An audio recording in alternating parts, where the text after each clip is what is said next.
সামনে আসছে ঝুলন পূর্ণিমা। 5 তারিখ থেকে শুরু হচ্ছে, একাদশীর দিন থেকে শুরু হয় ঝুলন যাত্রা। একাদশী, দ্বাদশী, ত্রয়োদশী, এইভাবে ওই 5 থেকে 9 তারিখ পর্যন্ত। 9 তারিখে পূর্ণিমা পড়ছে, তাই 9 তারিখ পর্যন্ত চলবে ঝুলন যাত্রা। হরিবল হরিবল।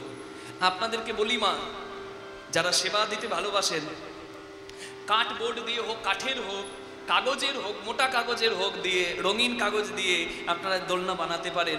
দড়ি দেবেন, দড়ি দিয়ে দোল দেবেন বিগ্রহকে। রাধা গোবিন্দের বিগ্রহকে দিতে পারেন, গোপাল থাকলে বাড়িতে গোপালকেও দিতে পারেন। হরিবল।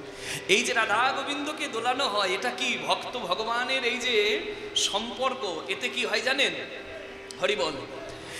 দোলনায় যখন শাস্ত্রে বলা আছে রাধা গোবিন্দকে সখীরা দোল দিয়েছিল এবং এত জোরে জোরে দুলিয়েছিল, রাধারানী ভয়ে গোবিন্দকে জড়িয়ে ধরে নিয়েছিল। এই যে দোলনায় দোল খেতে খেতে রাধারানী জড়িয়ে ধরে নিল গোবিন্দকে, এটাই ঝুলন যাত্রার প্রকৃত অর্থটা এলো। এই জীবাত্মা পরমাত্মার যেন পূর্ণ মিলন হয়ে গেল, নিতাই গৌর হরিবল। ভক্ত ভগবানের পূর্ণ মিলন হয়ে গেল।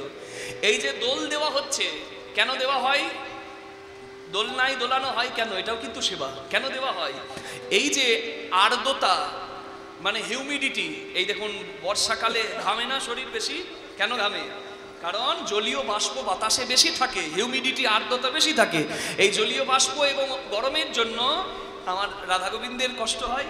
তাই এই যে দোল দেওয়া হচ্ছে, এই শীতল বাতাস সঙ্গে লাগছে, এটাও একটা সেবা হচ্ছে। হরিবল।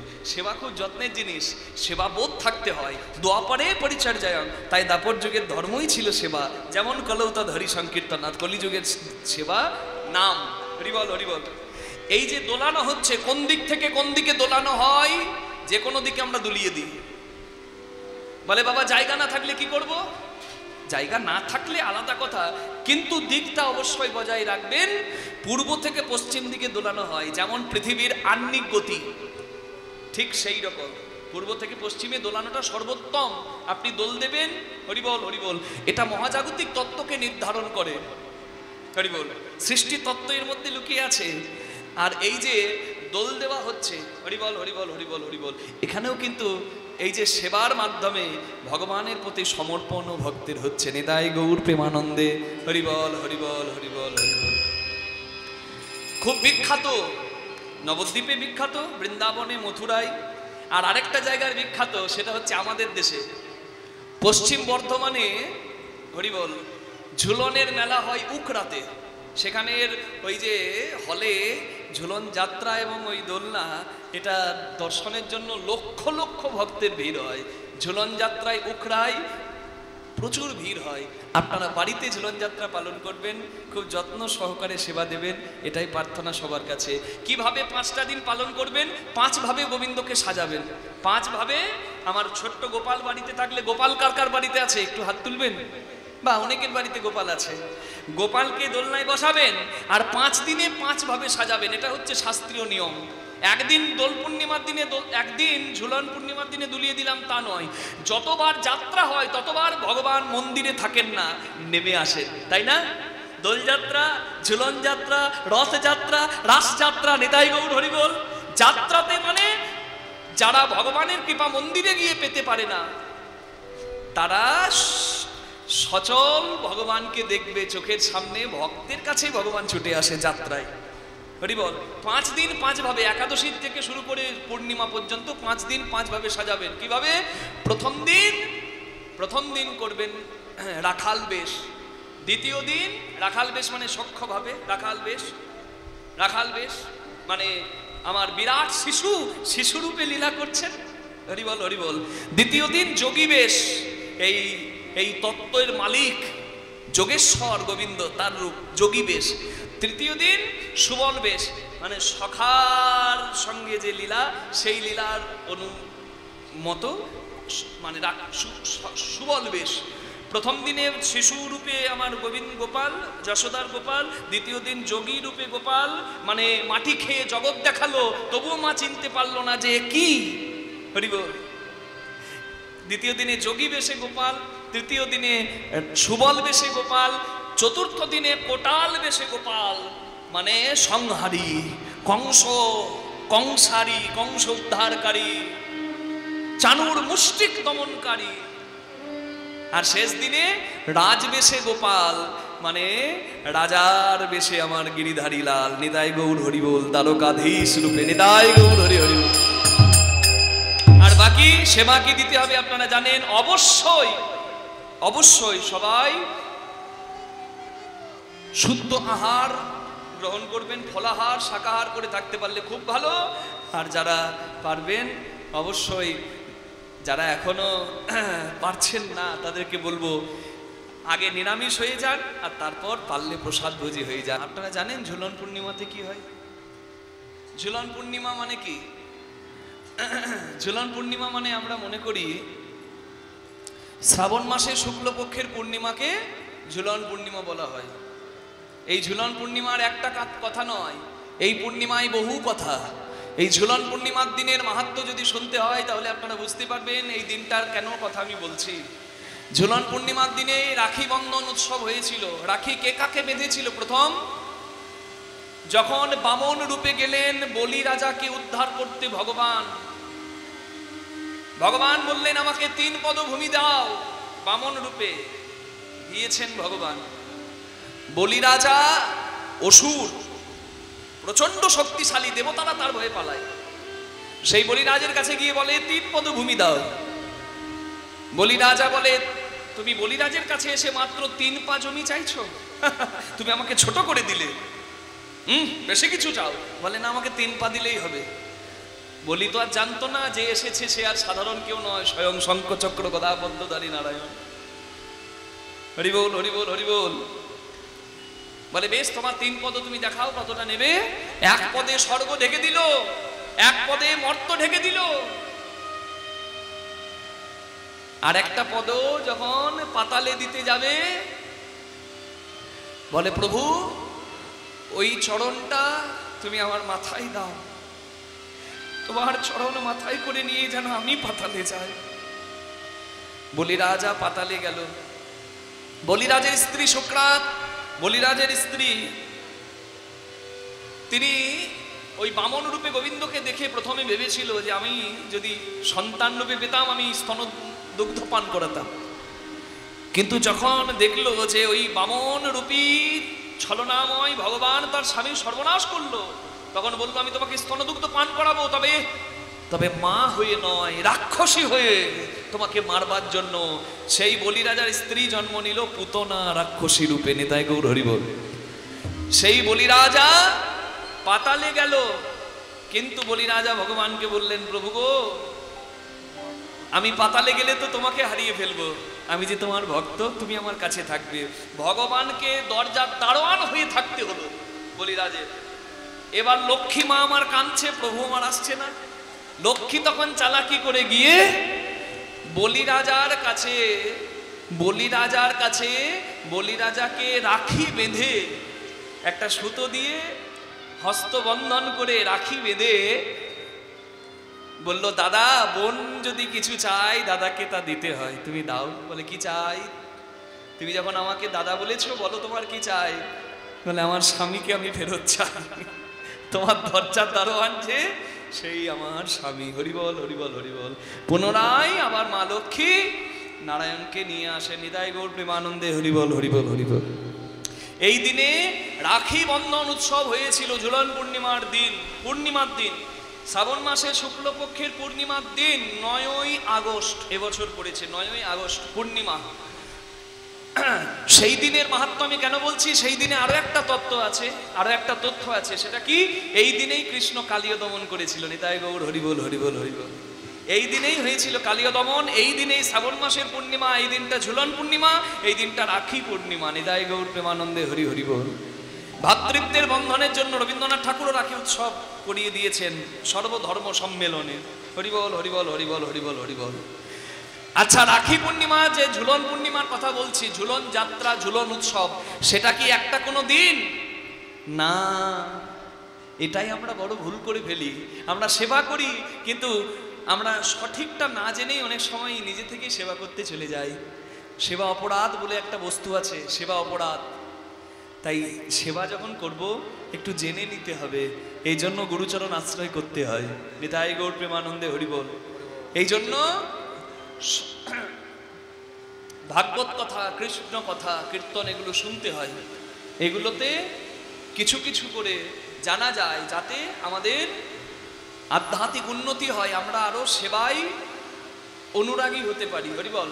পয়সা কমল কমলেন পয়সা কমলেন বিভাতি সর, শশী নাচ নিশা নিশায়াচ শশী, শশী না নিশায়াচ বিভাতি নভ, কবি নাচ বিভু বিভু নাচ কবি, কবি না বিভু নাচ বিভাতি সদ।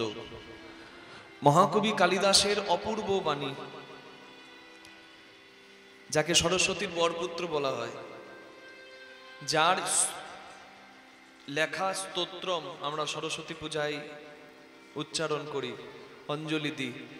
জয় জয় দেবী চরাচর সারে, কুচযুগ শোভিত মুক্তাহারে, বীণারঞ্জিত পুস্তক হস্তে, ভগবতী ভারতী দেবী নমস্তুতে। এত রসিক ছিলেন কালিদাস। অন্য পণ্ডিতরা সামনে যদি একটা কাঠ পড়ে থাকতো, সেই কাঠটাকে দেখে লিখতেন শুষ্কং কাষ্টং তিষ্ঠতি অগ্রে, যেমন খোঁচা দিচ্ছে, ভাষায় কোনো মিষ্টতা নাই, চটা চটা কথা। শুষ্কং কাষ্টং তিষ্ঠতি অগ্রে, প্রেম নাই। মহাকবি কালিদাস যখন লিখছেন তখন তিনি লিখছেন কেমন? নীরস তরু বড় পুরত ভাগে, প্রাণ জুড়ানো। রস শূন্য মানে শুকনো কাঠ, পুরত ভাগে মানে অগ্রভাগে। এটা হলো কালিদাসের মাহাত্ম্য। প্রেমের কবি মানে রসিক কবি, রসবোধ ছিল তার, সরস্বতী মায়ের বরপুত্র। সেই মহাকবি কালিদাস বলেছেন পয়সা কমল কমলেন পয়। কমল মানে পদ্ম। পদ্ম কোথায় ফোটে? জলে। আচ্ছা, জলে না ফুটে পদ্ম যদি কচুর ঝোপে রাস্তার পাশে ফুটতো, পদ্মের কি এত কদর, এত সমাদর থাকতো? থাকতো না। জলের জন্য পদ্ম সুন্দর। আবার 100টা পদ্ম নাই বা হলো, যদি একটা পদ্মও একটা জলে ফুটে থাকে না, ওই একটা পদ্মের জন্য জলটা সুন্দর। জলের জন্য পদ্ম সুন্দর, পদ্মের জন্য জল সুন্দর। আর এই জল আর পদ্ম দুই মিলে একটা সাধারণ জলাশয় বা সাধারণ পুকুরকে সরোবর করে তোলে। যে পুকুরে পদ্ম হয় সে পুকুরকে সরোবর বলে। ঠিক তেমনি শশী নাচো নিশা, নিশায় আছো শশী। শশী মানে চাঁদ, নিশা মানে রাত্রি অন্ধকার। সম্পর্কটা কেমন? চাঁদ কখন দেখা যায়? রাত্রিবেলা। রাত্রিবেলা চাঁদ থাকে নাকি? দিনের বেলা কি থাকে না? দিনেও চাঁদ থাকে, কিন্তু সূর্যের এত তেজ, চাঁদ আমরা দেখতে পাই না। হরি বল। চাঁদের যখন সময় হয় চাঁদ তখন দৃশ্যমান হয়। তাহলে রাত্রি অন্ধকারের জন্য চাঁদ সুন্দর। আবার পূর্ণিমার চাঁদ নাই বা হলো, একটা প্রতিপদের চাঁদও যদি আকাশে উঠে থাকে না, ওই এক কলা প্রতিপদের চাঁদের জন্য কিন্তু অন্ধকার আকাশটা ভালো লেখায়। চাঁদের জন্য অন্ধকার সুন্দর, অন্ধকারের জন্য চাঁদ সুন্দর। চাঁদ আর অন্ধকার এই দুই মিলে বিভাতি নভ, একটা তারামণ্ডল মহাকাশকে সুন্দর করে। ঠিক তেমনি কবি নাচো বিভু, বিভু নাচো কবি, কবি না বিভু নাচো বিভাতি সদ। সদ মানে হরিসভা। একটা সভা সুন্দর কখন হয়?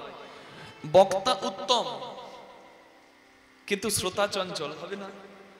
শ্রোতা উত্তম, বক্তা উত্তম নয়, তাহলেও হবে না। পরিপূর্ণ হবে কখন? একজন গাইবে সুরে তালে আর সবাই অংশগ্রহণ করবে অনুরাগ ভরে, তবে কখনো একটা সভা, একটা হরিবাসর সুন্দর হবে। বিভু মানে, বিভু মানে ধনী। এখানে ধনী বলতে শুধু যার টাকা আছে সে ধনী নয়।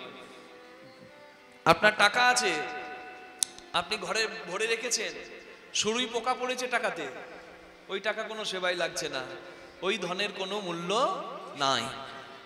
প্রকৃত ধনী তারাই যারা চলে গেছে কিন্তু চিহ্ন রেখে দিয়ে গেছে যে আমি ছিলাম। জয় রাধে।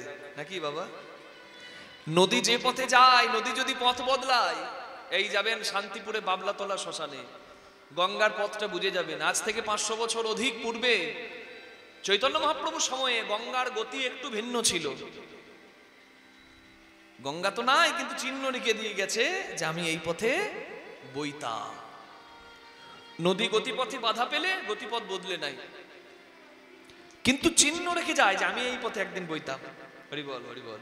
ঠিক তেমনি ধনীর লক্ষণ, ধনী তার কর্মের মাধ্যমে জগতে তার নামটা রেখে দিয়ে যাবে, সে হচ্ছে প্রকৃত ধনী। হ্যাঁ, হরি বল। ধনে মনে যে ধনী, আমার ভক্তি রাজ্যে সেই ধনী। হরি বল। তার মানে যারা ধনে মনে ধনী কারা? আমার কর্তৃপক্ষ মানে কমিটির কর্মকর্তাগণ এবং আমার ভক্তমণ্ডলী, ভক্তিমতী মায়েরা, আপনারা যারা বিন্দু বিন্দু দিয়ে এই রসসিন্ধুর আয়োজন করেছেন, আপনারা হলেন ধনী, আপনারা হলেন বিভু, আর আমি হলাম কবি। আমার গুরু দায়িত্ব কৃষ্ণ কথা বলা। হরি বল, হরি বল, হরি বল। কৃষ্ণ লীলামৃত রস আস্বাদন করা। তাহলে আমি হলাম কবি, আপনারা হলেন বিভু। এই কবি বিভু দুজনের প্রচেষ্টাতেই কিন্তু একটা হরিবাসর সুন্দর হয়। তাই আশীর্বাদ করবেন যেন প্রভুর কথার মাধ্যমে আপনাদের চরণ সেবা ঠিক করতে পারি এবং হরিবাসরটি যেন আজকের পরিপূর্ণ হতে হয়। নিতাই গৌর প্রেমানন্দে। হরি বল, হরি বল, হরি বল। গতকাল সারানিশি ভক্তদের মনোবাসনা পূর্ণ করে রাধারানীর স্বরূপিনী প্রিয় গদাধরকে বামে নিয়ে মহাপ্রভু সুখের বিলাসে আছেন। এই দেখুন আমার অঙ্গে যে তিলক, এটি হচ্ছে গদাধর তিলক, আমাদের গদাধর পরিবার। মহাপ্রভু অন্য সবার মাঝ থেকে গদাধর প্রভুকে অঙ্গ সঙ্গে রাখতেন। প্রিয় গদাধর কেন? গদাধরকে কেন রাখতেন? কারণ গদাধরের পরিচয় হলো তিনি হলেন কলিকালের রাধারানী। আবার আমরা বলি রাধা কৃষ্ণ এক হয়ে নাকি গৌর হয়েছে, আবার বলছি রাধারানী এসেছে গদাধর হয়ে। এটা কেমন? হরি বল। এটা যদি জানতে হয় তাহলে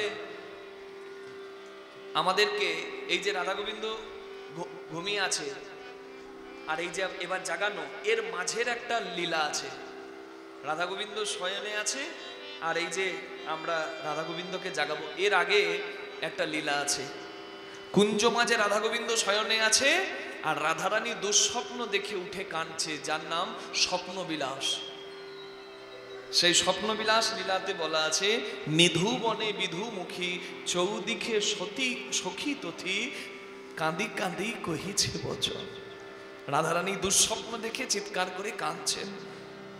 উঠোই উঠো প্রাণনা প্রাণনা কি দেখিলাম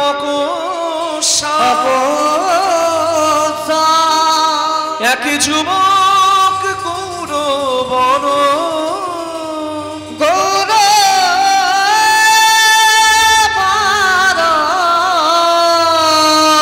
পরাণে বধূ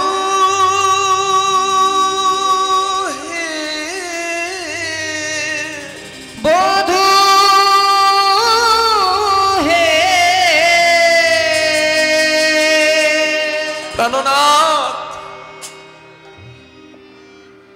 এ তুমি কি করলে? রাধারানী কাঁদছে। কৃষ্ণ কি আর ঘুমিয়ে থাকে? রাধা গোবিন্দের যুগল ছিল, রাধারানী উঠে কাঁদছে। কৃষ্ণ ভগবানও উঠে রাধারানীর দিকে চেয়ে বললেন, রাই তুমি কাঁদছো কেন? কি হয়েছে তোমার? রাধারানী বলে, মধু, কথাই আছে, শাস্ত্রে আছে, সতী নারী যদি স্বপ্নেও কোনো পরপুরুষ দর্শন করে তার সতীত্বে নাকি কলঙ্ক হয়। তাহলে জগৎপতিকে সঙ্গে পেয়ে আমি স্বপ্নে এক পরপুরুষ দেখলাম, এ কলঙ্ক রাখার আমার জায়গা না। জগৎপতির আশা সবাই করে আর আমি সেই জগৎপতিকে পেয়ে আবার পরপুরুষ দেখছি স্বপ্নে। হাই হাই, এ কলঙ্ক আমি রাখবো কোথায়? এতদিন বৃন্দাবনের লোকে আমায় কলঙ্ক দিয়েছে, সবাই বলেছে কৃষ্ণ কলঙ্কিনী, কিন্তু কৃষ্ণ কলঙ্কিনী হওয়ার সৌভাগ্য তো সবার নাই। ওই কলঙ্কটাও আমার আনন্দের ছিল, ওই কলঙ্কটাও আমার অলংকার ছিল। কিন্তু আজকে আমার দুঃখ কেন জানো? আজ তুমি নিজের হাতে কলঙ্কের বোঝাটা আমার মাথায় চাপিয়ে দিলে। এই জগতে যা কিছু হয় সবই তো তোমার ইচ্ছাই হয়। তোমার ইচ্ছা বিনা গাছের পাতা নড়ে না, তোমার ইচ্ছা বিনা শিশু ভূমিষ্ঠ হয় না, তোমার ইচ্ছা বিনা কারোর জন্ম হয় না। তাহলে আমি যে স্বপ্ন দেখলাম সেটাও তোমার ইচ্ছা, আর স্বপ্নে যে আমি পরপুরুষ দেখলাম সেটাও তোমার ইচ্ছা। গোবিন্দ বললেন, রাধে তুমি স্বপ্নে কি দেখেছো? বলে, আমি দেখলাম অপূর্ব সুন্দর এক পুরুষ, অতীব দীর্ঘাকায়, তার মুন্ডিত কেশ, গৌরিক বেশ, দণ্ড ধরে কোমণ্ডল ধরে সেই পুরুষ আমার চরণ দুটির কাছে এসে আমার চরণ দুটি ধরে কাঁদছে আর বলছে, রাধে আমার সর্বস্ব ধন তোমার ওই রাতুল রাঙা চরণ, তোমার চরণে আমায় জায়গা দাও নাই। বলো বলো বধূ, কে ওই পুরুষ? কেন সেই পুরুষ আমার চরণ তলে গড়াগড়ি খায় আর হা রাধে হা কৃষ্ণ বলে কাঁদছে? রাধারানী কাঁদছে, তা দেখে আমার গোবিন্দ হাসতে শুরু করেছে। রাধা কাঁদছে আর কৃষ্ণ হাসছে, এটা মেনে নিতে পারলো না, সহ্য করতে পারলো না রাধারানীর সেবা পড়া সখী বৃন্দ, যারা বাইরে ছিল, কুঞ্জের বাইরে রাধা গোবিন্দের নিদ্রার জন্য। কিন্তু রাধারানী কাঁদছে, কৃষ্ণ হাসছে দেখে তারা থাকতে না পেরে তাড়াতাড়ি এসে দ্বারোদ্ঘাটন করে দরজাটা খুলে চিৎকার করে বললেন, এই যে ও গোবিন্দ, ছি ছি ছি ছি ছি ছি ছি, হ্যাঁ তোমার লাজ লাগে না? রাধারানী কাঁদছে, তুমি সান্ত্বনা না দিয়ে হাসছো। গোবিন্দ বললেন, ললিতা তোমরা দেখলে রাধারানী কাঁদছে আর আমি হাসছি, কিন্তু এটা তো আমাকে জানতে চাইলে না যে আমি কেন হাসছি। তোমাদের রাধারানী কাঁদছে বলে আমি হাসছি না, তোমাদের রাধারানী কি কারণে কাঁদছে সেই কারণটা অনুভব করে আমি হাসছি।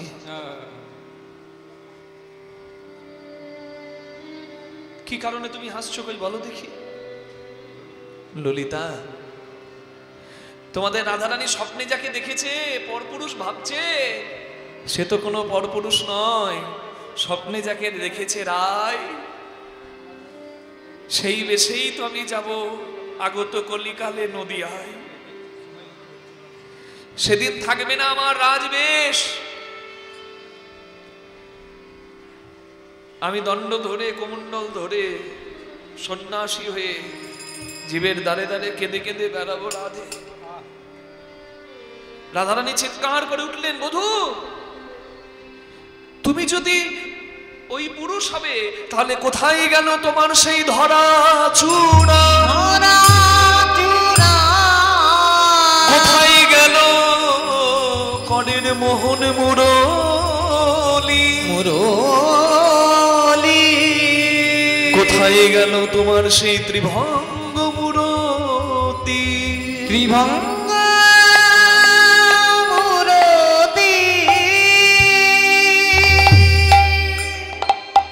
আমি তো সন্ন্যাসীর বেশে তোমায় দেখতে চাইনি বধূ, তবে ওই বেশে তুমি আমায় কেন দেখা দিলে?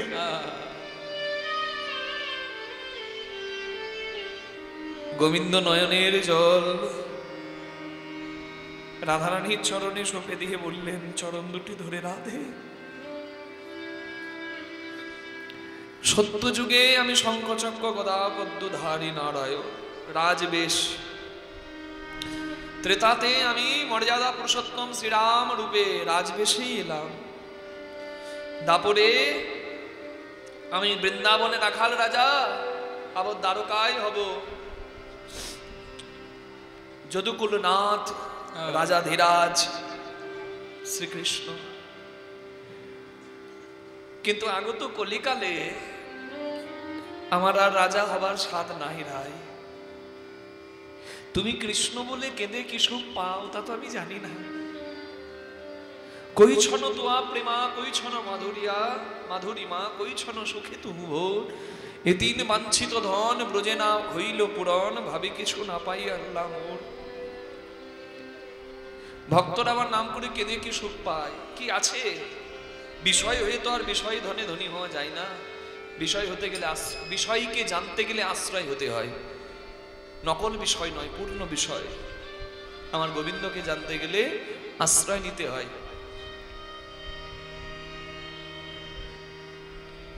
তাই আমি তোমার চরণ আশ্রয় করলাম। তোমার তিনটি মাধুর্য, একটা হলো ভাব মাধুর্য, একটা হলো প্রেম মাধুর্য, একটা হলো স্বরূপ মাধুর্য। এই তিন মাধুর্যের মধ্যে তুমি তোমার ভাব আর প্রেম মাধুর্যটা আমায় ভিক্ষা দাও। রাধে গো, আমি তোমার কাছে আঁচল পেতে ভিক্ষা চাইছি। রাধারানী বলে, মধু, আমার ভাব আমার প্রেম মাধুর্য আমি তোমাকে যদি দিই, তোমার তো কোনো অভাব না। তুমি তো সরৈশ্বর্যের পূর্ণ। ঐশ্বর্য সমগ্রশ্চ বীর্য যশ মাধুর্য শ্রিয় জ্ঞান বৈরাগ্যশ্চৈব সন্ন্যাং ভগৈতিঙ্গনা। ঐশ্বর্য মাধুর্য শ্রী জ্ঞান যশ বৈরাগ্য যাহাতে পরিপূর্ণ সেই তো ভগবান। তুমি তো পূর্ণ ব্রহ্ম সনাতন, তোমার তো অভাব কিছু নাই। প্রথম টানেতে যার আছে ব্রহ্মা বিদ্যমান, দ্বিতীয় টানেতে বিষ্ণুর হয় অধিষ্ঠান, তৃতীয় টানেতে মহাদেবের বখানি, কুণ্ডলী আকারে যার এই রাধা ঠাকুরানী। আদ্যাশক্তি মহামায়ার ইকার দুই টান, এই তো প্রথম অক্ষর কয়েরি হইল বাখান।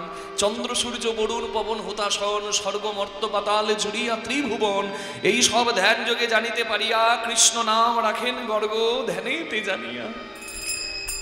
তুমি পরিপূর্ণ, তোমার অভাব নাই, তাহলে আমার ভাব প্রেম তুমি চাইছো কেন? গোবিন্দ বললেন, আমি তোমার ভাবে ভাবিত হব। তুমি যেমন কৃষ্ণ কৃষ্ণ বলে কাঁদো, আমিও কাঁদো। তোমার প্রেমকে আমার গুরু করে তোমার ভাবে ভাবিত হয়ে এই ব্রজ ছেড়ে নদীয়ায় গিয়ে জীবের দাঁড়ে দাঁড়ে আমি কেঁদে বেড়াবো। রাধে গো,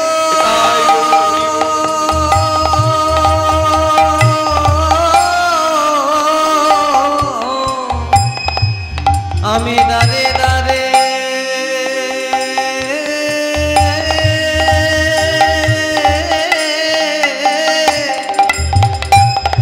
কেঁদে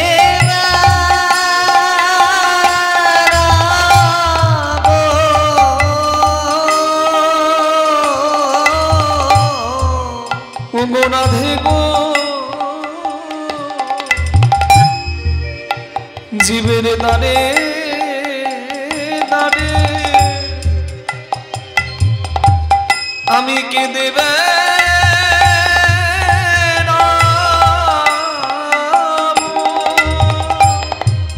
রাধে গো,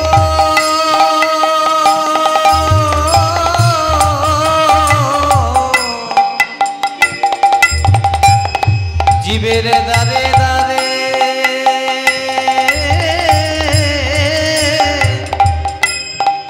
আমি কেঁদে বেড়াবো।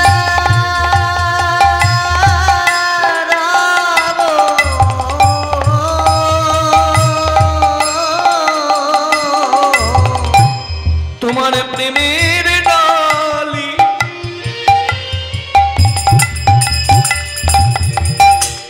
আমার মাথায় লয়ে আমি কেঁদে কেঁদে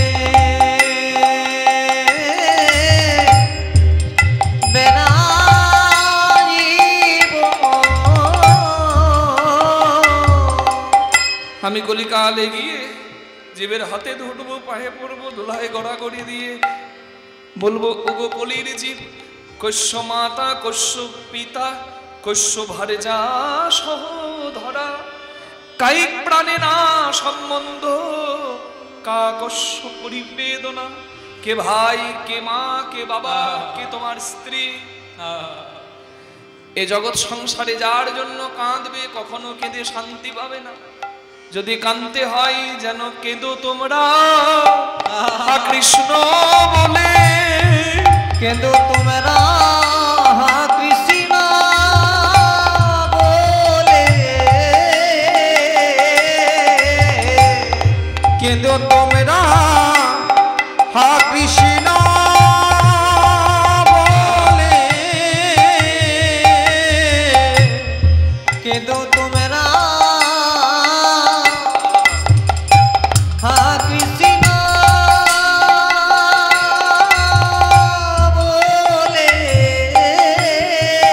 ওগো কাঁদলে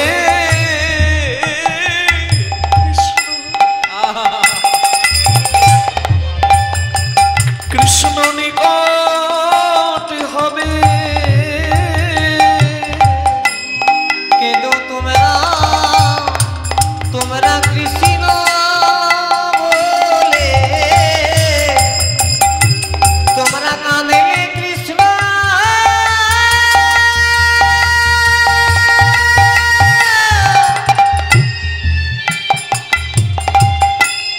কাঁদলে কৃষ্ণ নিকটে হবে।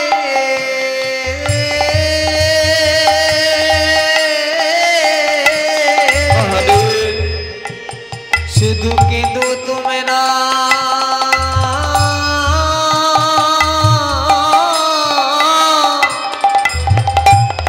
হ্যাঁ কৃষ্ণ বলে। কৃষ্ণকে কেমন ভালোবাসতে হয় দেখিয়েছেন আমার শ্রী গৌরাঙ্গ মহাপ্রভু।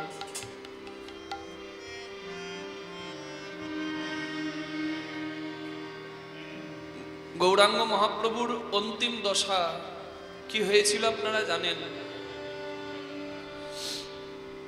শাস্ত্রে বলা আছে চৈতন্য মহাপ্রভু একদিন পুরীর মাঝ সমুদ্রে দৌড়াচ্ছেন হা কৃষ্ণ বলে,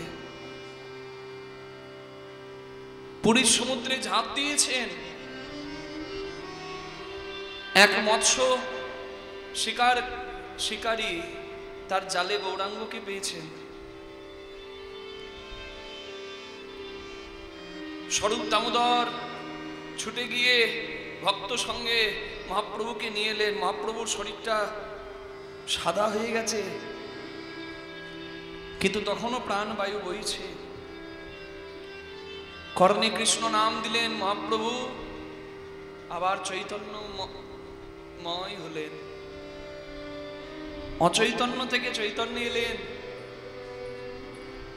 মহাপ্রভুকে খুব আগলে রাখা হলো গম্ভীরার মধ্যে, যেখানে মহাপ্রভু জীবনের শেষ সময়টা কৃষ্ণ বলে কেঁদে কেঁদে কাটিয়েছে।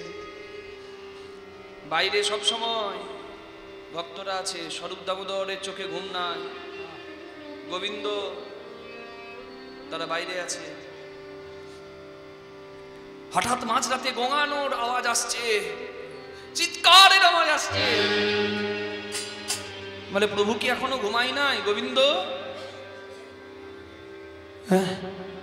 রায় রামানন্দ, প্রভু কি এখনো ঘুমায়নি?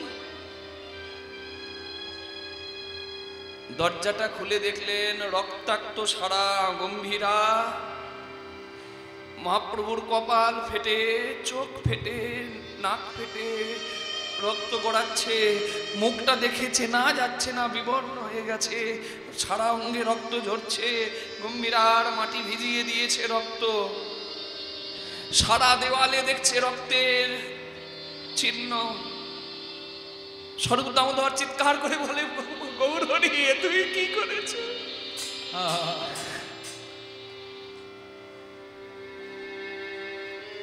তুমি কেন করলে প্রভু? তুমি যা করছো তাতে তোমার ভক্তরা কষ্ট পাচ্ছে। বলে আমি দেখলাম দেওয়ালের ওই পারে আমার কৃষ্ণ দাঁড়িয়ে, আমি কৃষ্ণের কাছে যাব, আমি রাস্তা খুঁজে পাচ্ছিলাম না, তাই ওই দেওয়ালে আমি আমার হাত মুখ ঘষতে শুরু করে, ঘষতে ঘষতে আমি দেওয়ালে রাস্তা করছিলাম আমার কৃষ্ণ দর্শনের জন্য। এটা হলো তীব্র বিরহ, এর থেকে বৈরাগ্য পৃথিবীতে কারো হয়নি। যে ঠান্ডায় আমরা কাঁথা কম্বল নিয়ে ঘুমাই, সেই ঠান্ডায় ওই গম্ভীরার মাটিতে একটা মাত্র পরনের বহির্বাস পরে শুয়ে থাকতো। ঠান্ডায় কাঁপতে কাঁপতে হা রাধে, হা কৃষ্ণ, হা কৃষ্ণ।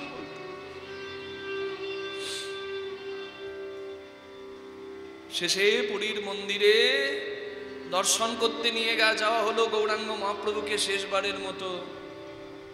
স্বরূপকে বলল, স্বরূপ তোমরা এখানে দাঁড়াও, আমি একটু একা যাই। মহাপ্রভু ছুটে গেলেন ভেতরে। ছুটে গেল, দরজা বন্ধ হয়ে গেল, কেউ দেখতে পেল না। দেখতে পেল একজন পুরোহিত। ওই পান্ডা একজন দেখেছিল বলে আমরা জানতে পারলাম মহাপ্রভুর শেষ দশা। ছুটে গিয়ে ওই সচল জগন্নাথ গৌর হরি অচল জগন্নাথে বিলীন হয়ে গেল। হা কৃষ্ণ গোবিন্দ বলতে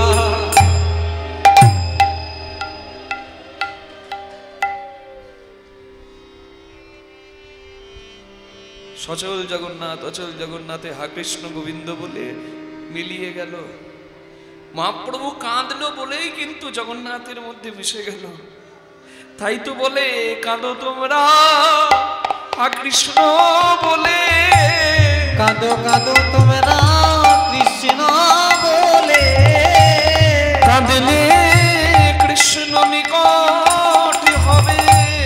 কাঁদো তোমরা কৃষ্ণ বলে, কাঁদলে কৃষ্ণ নিকট হবে। কাঁদো তোমরা কৃষ্ণ বলে, কাঁদলে কৃষ্ণ নিকট হবে। তোমাদের মানব জনম ধন্য হবে। কৃষ্ণ নিকট হবে, মানব জনম ধন্য হবে। কাঁদিলে কৃষ্ণ নিকট হবে, মানব জনম ধন্য হবে, কৃষ্ণ নিকট হবে। মানব জনম ধন্য হবে। কাঁদো কাঁদো তোমরা কৃষ্ণ বলে।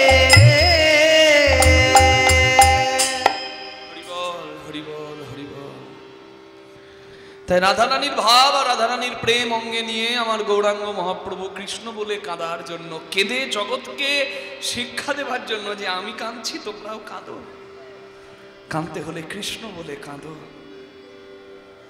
রাধার ভাব রাধার প্রেম নিয়ে আমার কৃষ্ণ গৌর হলেন। কলিযুগের ভগবান কৃষ্ণ বর্ণাং তৃষা কৃষ্ণাং সাঙ্গ পাঙ্গ সপার্ষদৈ যজ্ঞই সংকীর্তনাদ্বৈ শ্রীকৃষ্ণ চৈতন্য সমাশ্রিতাম। কলিযুগের আমার ভগবান রাধারানী তখন গোবিন্দকে বললেন, শ্যাম হে শ্যাম সুন্দর মদন মোহন, তুমি যদি যাও গৌর হয়ে কাঁদতে, আমিও যাব তোমার কান্নার সঙ্গী হতে। আমি নদিয়ায় যাব গদাধর হয়ে আমার স্বরূপ নিয়ে। হরি হরি হরি বল। রাধারানী ভাব প্রেম কৃষ্ণকে দিল, কৃষ্ণ রাধার ভাব প্রেম নিয়ে গৌর হলো, আর নিজের স্বরূপ নিয়ে রাধারানী গদাধর রূপে নদিয়ায় এলেন। নিতাই গৌর প্রেমানন্দে হরি হরি হরি হরি বল। জয় নিতাই। সেই প্রিয় গদাধরকে বামে নিয়ে সুখের নিদ্রায় আমার শ্রী গৌর হরি। গদাধর প্রভুর নিদ্রা ভঙ্গ হয়েছে। হ্যাঁ, মহাপ্রভু উঠলে মহাপ্রভু সেবা করবেন বলে গঙ্গা জল পাত্র করে এনে চরণতলে বসে আছেন। কখন গৌর হরি উঠবে? প্রভু উঠছে না, আর ওঠাতেও পারছে না, সেবা অপরাধ হয়ে যাবে। বিশ্রামে আছে, সুখে আছে আমার প্রভু, তা কাঁদছেন। তা চোখের জল যখন অঞ্জলি রূপে চরণে পড়েছে, আর কি আমার প্রভু ঘুমিয়ে থাকতে পারেন? সঙ্গে সঙ্গে উঠে প্রিয় গদাধরকে জড়িয়ে ধরে বললেন, বলো বলো রায়, গতকাল তুমি কৃষ্ণ সেবা ঠিক দিতে পেরেছো তো? তোমার কৃষ্ণ সেবা দিতে কোনো অসুবিধা হয়নি তো? গদাধর প্রভু বললেন, আমি যে তোমার রাধা, তুমি যে আমার শ্যাম, তা তো কেউ জানে না, কেউ চেনে না, কেউ জানে না, কেউ চেনে না, কেউ জানে না, কেউ চেনে না, কেউ জানে না, কেউ চেনে না। আমি তোমার রাই কেউ কিশোরী। জানে না, কেউ চেনে না, আমি তোমার রাই কিশোরী। কেউ জানে না, কেউ চেনে না, আমি তোমার রাই কিশোরী, কেউ জানে না, কেউ চেনে না। কমিটির বাবা কেউ থাকলে আসরে এক বোতল জল দিয়ে যাবেন খাবার। কেউ জানে না, কেউ চেনে না, তোমাকেও না আর আমাকেও না। আমি রাধা ঠাকুরানী, কেউ জানে না, কেউ চেনে না, আমি রাধা ঠাকুরানী। কেউ জানে না, কেউ চেনে না, আমি রাধা ঠাকুরানী, কেউ জানে না, কেউ চেনে না। দাঁড়িয়েছিলেন গৌর আনা ঠাকুর, শান্তিপুর ধন্য যার জন্য, তার নাম অদ্বৈত ঠাকুর। তিনি বললেন, প্রভু আর কেউ চিনুক আর নাই চিনুক, আমি চিনি, আমি জানি, আমি চিনি, আমি জানি, আমি চিনি, আমি জানি, আমি চিনি, আমি জানি। তুমি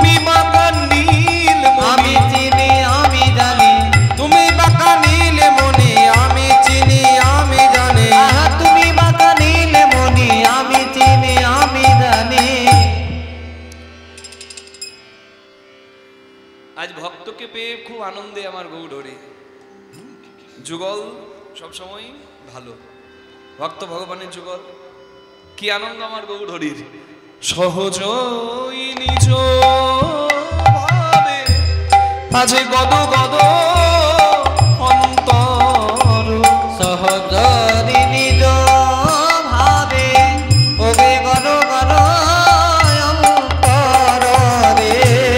সহি পূর্ণ দ্বিতীয় বিভা, তোহি পুন দ্বিতীয় দিভা, তহি পূর্ণ দ্বিতীয় বিভা, তোহি পুন দ্বিতীয় দিভা। দেখো আনন্দ ধরে না, ধরে না, আনন্দ ধরে না, আনন্দ ধরে না, আমার আনন্দময় মহাপ্রভুর আনন্দ ধরে না। আনন্দময় মহাপ্রভুর আনন্দ ধরে না, এই আনন্দময় মহাপ্রভুর আনন্দ ধরে না। আনন্দময় মহাপ্রভু, প্রিয় গদাধরে সঙ্গে লয়ে, আনন্দময় মহাপ্রভু, গদাধরে বক্ষে লয়ে, আনন্দময় মহাপ্রভু, গদাধরের সঙ্গে লয়ে, আনন্দময় মহাপ্রভু, গদাধরের সঙ্গে লয়ে, আনন্দময় মহাপ্রভু, গদাধরের সঙ্গে লয়ে, আনন্দময় মহাপ্রভুর আনন্দ ধরে না। তোহি পুন দ্বিতীয় দিভা। কিন্তু ভক্তের ভাগ্যে সুখের দিন কম আর দুঃখের দিনই বেশি, তাই না? হরি হরি বল। সুখ দুঃখ দুটি কিন্তু গাছের ফল। আমি সুখ নেব আর তুমি আমায় দুঃখ দিও না, চলবে না, চলবে না। সুখ আর দুঃখ দুটি প্রয়োজন, কারণ দুঃখে থাকলেই কৃষ্ণ পাবার আশাটা বেশি হয়, সুখে থাকলে তো হরি বিস্মরণ হয়ে যায়।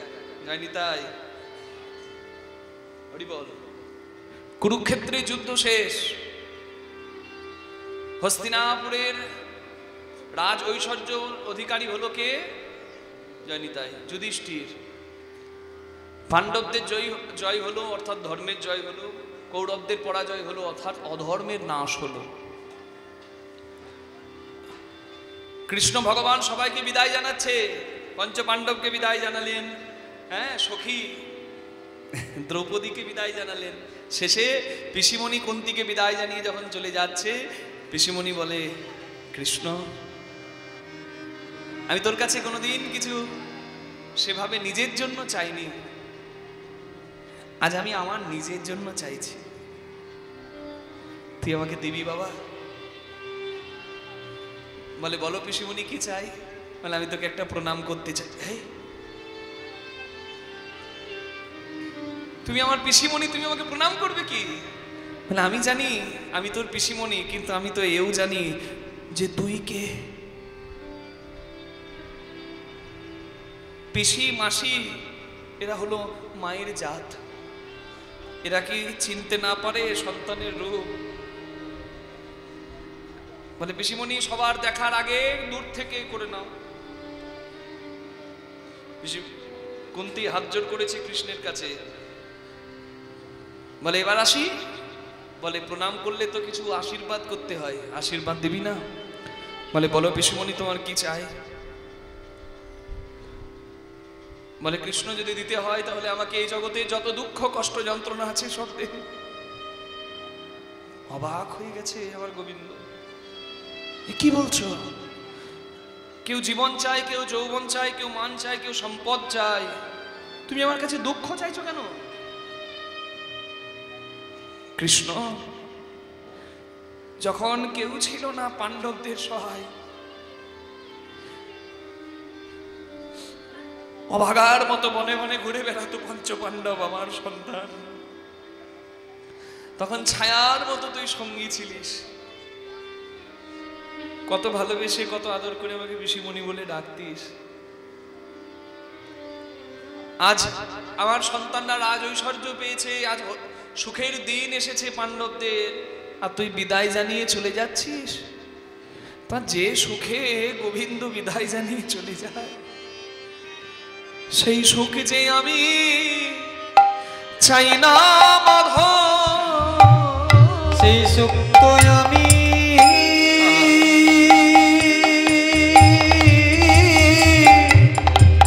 আমি চাই না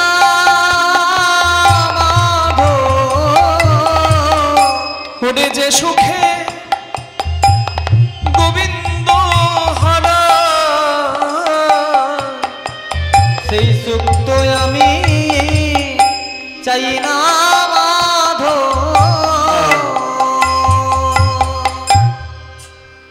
তাহলে দুঃখটাও দরকার। কুন্তী তো ইচ্ছা করে চেয়ে নিয়েছে দুঃখ। হরি বল। তাই সুখ দুঃখ দুটি গোবিন্দের দেওয়া, দুটি গ্রহণ করতে হবে। দুঃখ না থাকলে সুখের কি দাম, অন্ধকার না থাকলে আলোর কি দাম। হরি বল। এতক্ষণ আনন্দের সময় ছিল, ভক্ত ভগবান যুগল ছিল, গদাধর প্রভু আর গৌরাঙ্গ প্রভু। কিন্তু এবার দুঃখ কেন? সকাল হয়েছে, নিত্যলীলায় সবাইকে গৃহে ফিরে যেতে হবে। এই আর ভক্তকে হারালে ভগবানেরও কষ্ট হয়, যেমন ভগবান হারালে ভক্তের কষ্ট হয়। হরি বল। তাই পুরব রজনী শেষে জাগে দুহু জয়ী ছন, পুরব রজনী শেষে জাগে দুহু জয়ী জন, পুরব রজনী শেষে জাগে দুহু জয়ী ছন, পুরব রজনী শেষে কিবা পুরব রজনী শেষে কিবা পুরব রজনী শেষে, পুরব রজনী শেষে কিবা পুরব রজনী শেষে কিবা পুরব রজনী শেষে, পুরব রজনী শেষে জাগে দুহু জয়ী জন, পুরব রজনী শেষে জাগে দুহু জয়ী ছন, উপচল তুই ছন ভাব, আরে কি উপজন তুই জন ভাব, আরে কিবা উপজন তুই জন ভাব, নয়ন কমল জল প্রভুর অমিয় বচন খল, নয়ন কমল জল চোখের জলে দর্শন অমিয় পেতে যাচ্ছে। বচন খল, পুরবের ভাব পরকাশ, আরে কি পুরবের ভাবে পরকাশ, আরে কিবা পুরবের ভাবে পরকাশ, সো অনুভকত মজুমন হব, সোয় অনুভবত সো অনুভকত কিবা সোয় অনুভবত, সোয় অনুভবত কিবা সোয় অনুভবত মজুমন হুমত, রস ভরে কহে মোহন দাস, আরে কি রসি ভরে কহে মোহন দাস, আরে কিবা রসি ভরে কহে মোহন দাস। হরি বল, হরি বল, হরি বল। ভক্তের জন্য যার হৃদয় কাঁদে, এমন প্রভুর সাক্ষাৎ দর্শন হয়নি বলে, চোখে দেখতে পেলাম না বলে কেউ যেন দুঃখ না করে। এখন জন্ম না নিয়ে যদি 500 বছর আগে জন্ম নিতাম, হাই হাই গৌর দর্শন পেতাম, এই দুঃখ করে লাভ নাই। গৌরাঙ্গের যারা দাসানুদাস, যারা ভক্ত, তাদের চরণ আশ্রয় করো, তাতেও তোমার লাভ হবে। হরি বল, হরি বল। সরগোস্বামী গৌর সোনাকে হৃদয়ে ধরে নিজেরাও সোনা হয়ে গেছে, তোমার হৃদয়টাও সোনা হয়ে যাবে। আমার গৌর সোনাকে হৃদয়ে ধরো। হরি বল, হরি বল। কিন্তু আমরা কি মনে রাখি কি করতে এসেছি, কোথায় যাব? রবীন্দ্রনাথ ঠাকুর বলেছেন,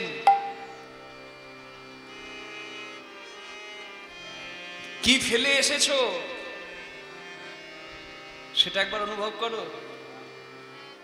কি অভাব তোমার? আছে তো সবই, এত পেয়েছো তবু কেন আশা মিটছে না? কি অভাব আছে? কিসের অভাব আছে একবার জানো? যদি বুঝতে পেরে যাও, জেনে যাও, তোমার জীবন ধন্য হয়ে যাবে। কি পেলে জগতে আর কিছু লাগে না, সব পাওয়া হয়ে যায়, সেটা জানো? তাই জনম গেল শান্তি পেলি না রে মন রে আমার, তুই ফেলেছিস কারে রে মন, মন রে আমার, তুই ফেলেছিস কারে রে মন, মন রে আমার। যেখান থেকে আসে জীব সেখানেই যায় ফিরে। এই পারে বসত বাড়ি, ওই পারে বাসা, 2-4 দিনের জন্য শুধু মিথ্যা ভাবে আসা। আসল আপনকেই চিনি না, আমি আমি করি, চিনিতে না পারি কে আমি, আমাতে আছে কি রতন। যার শক্তির বলে, যার কৃপায় বেড়াই চলে বলে, যার অভাবে হবে দেহের পতন।